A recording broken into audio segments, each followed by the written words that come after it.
top of the inside inboard piece of the rescue boat davit beam, and again it's a two-piece beam. It's the fixed beam and the trolley, and what we're doing for our inspections up here is we're checking all weld mounts where the fixed beam would be held to the bulkheads of the vessel.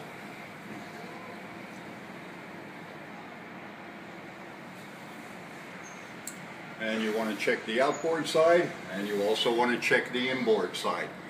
If you notice on the rescue boat here, it's very accessible to do the work up top here. It's just a matter of making sure you have the harness and your proper PPE, and everything is readily accessible and can be well maintained. Yep. Okay, here we are on an S-class vessel, and we're at the rescue boat davit here. As stated before, the rescue boat has a two-piece davit beam with a fixed beam in the trolley. Now we're in a cherry picker on the key side, and what we've done, we've come up here to do an inspection.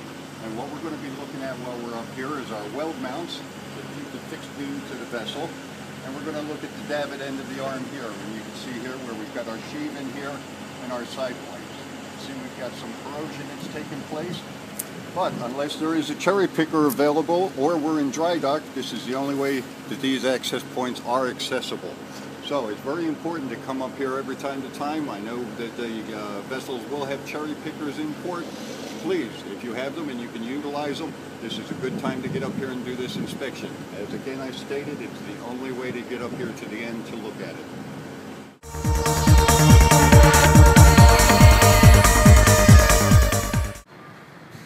Okay, here we are on top of a typical lifeboat on an S-class ship. And again, it has the three-piece beam, the fixed beam, the gantry beam, and the trolley beam. And again, we're going to be inspecting the tops of the beams. And you can see that we have our weld mounts up here. There are some places that are accessible, but there's many that are not. So the ones that are accessible, for instance on the back bulkhead over here, this can be taken care of just from the way that we're just doing this video right now. But there's some places down underneath and inside that we do during dry docks. And it's imperative that somebody does get up here and do these inspections, because in the past and during dry dock we end up doing a lot of steel replacement up here due to corrosion. So whatever we can do to prolong the life of it will help the vessel until we get into a dry dock and the davits are pulled. You can also see the sheave on the front down here. On some of them it's going to be very accessible. On the tenders it might be a little harder due to the deckhead spacing above. But anything that can be reached should be reached. Okay, again we're on a S-class vessel, and now we are on a lifeboat davit here.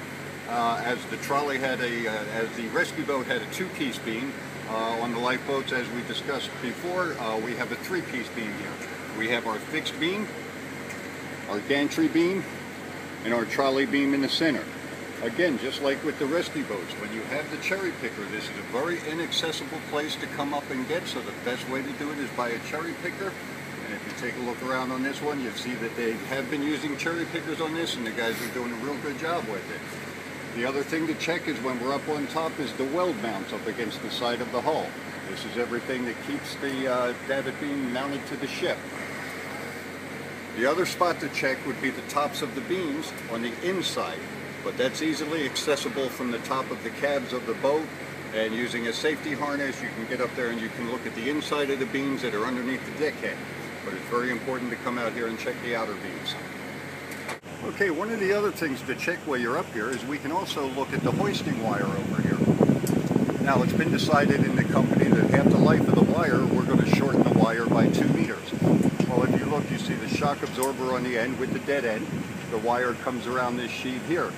This sheave barely moves about 1/4 of a turn as the shock absorber pulls in and out, and you can see we've got some paint and stuff down here. So one of the benefits of shortening the wire is we're going to get new wire inside the wedge socket where it's absolutely impossible to get grease in, and it's also going to bring this wire that's exposed and open off of the vessel, and it's going to bring up a better piece of wire, and it's going to last us a lot longer.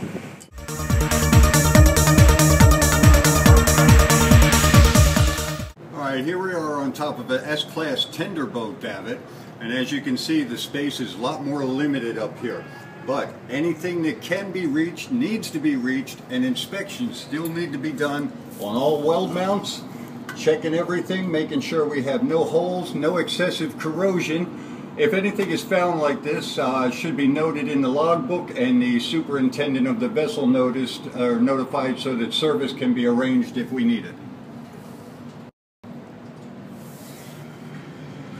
You can also see the very sheave in the forward there. That's a tough spot to get to. Again, this can be reached when the davit arm is fully extended using the genie lift.